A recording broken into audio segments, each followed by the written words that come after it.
คือทอดเสมอหลายวันบ่ได้พบเจอยันเผลอยันเจ้าเปลี่ยนใจอายหนุ่มบ้านไกลมาพบก่อนใจในงานคืนนั้นในสุดไม่เล่างามแท้จอมควันงามดังพระจันทร์แท้เด้น้องลาไอ้ได้มาพบมาเจอบ่ยากจากลา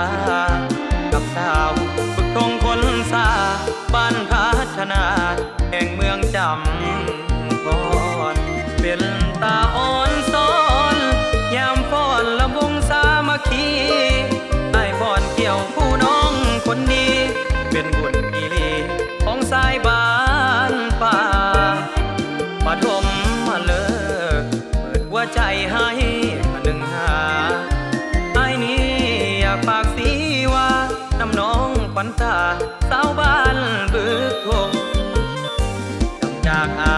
นงบ่โดนอายคงสิหวนขึ้นตาวมามันมาแต่งน้องสาวต่างหักสองเฮาให้ถึงเส้นสายวอนน้องคนดี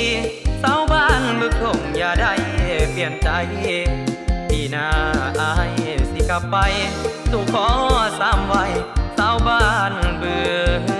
ทง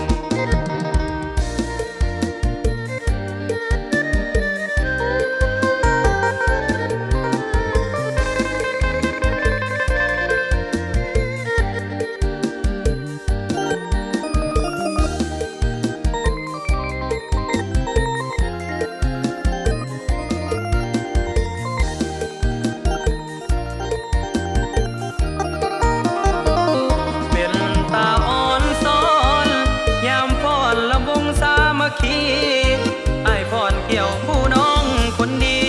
เป็นบุญอีลีของสายบ้านป่าปฐมมาเลิกเปิดหัวใจให้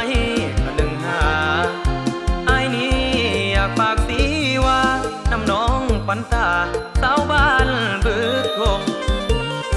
จำจากอานงบ่โดนอายคงสิหวนขึ้นตาวมามันมาแต่งน้องสาวต่างหักสองเฮาให้ถึงเส้นสายวอนน้องคนดีสาวบ้านบึกทงอย่าได้เปลี่ยนใจปีหน้าอายสิกลับไปสู่ขอสามไว้